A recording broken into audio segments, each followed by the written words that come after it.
व्यर्थको संसार। सबैको आफ्नै गन्तव्य अनि आफ्नै बाटो छ।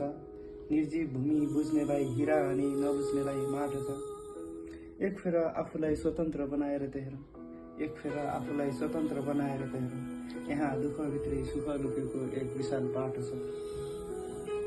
सबैको आफ्नै गन्तव्य अनि आफ्नै बाटो छ। निर्जीव भूमि बुझ्नेलाई हीरा अनि नबुझ्नेलाई माटो छ। एक फेर आफूलाई स्वतन्त्र बनाएर त हेर, यहाँ दुःखभित्रै सुख लुकेको एक विशाल बाटो छ।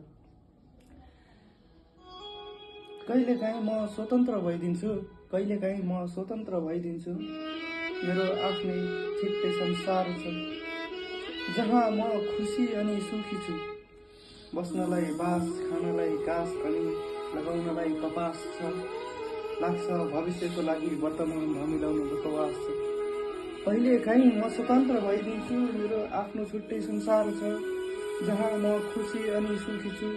बस्नलाई बाँस छ, खानलाई घाँस छ अनि लगाउनलाई कपास छ।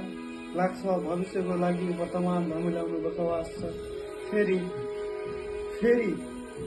कहिलेकाहीँ म पिञ्जडाभित्रको सुगा जस्तै भइदिन्छु। कहिलेकाहीँ म पिञ्जडाभित्रको सुगा जस्तै भइदिन्छु, जहाँ मेरो स्वतन्त्रता गुम्दै गइरहेको छ। जे नहुनु थियो जीवनमा त्यही भइरहेको छ। खै कहाँ छुटे मेरा आकाश छुने सपना। पखेटा छन् तर आकाश छुने सपना सीमित सपनामै रहिरहेको छ।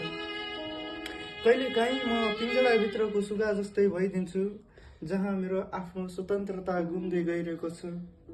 जे नहुनु थियो जीवनमा ठिक त्यही भइरहेको छ।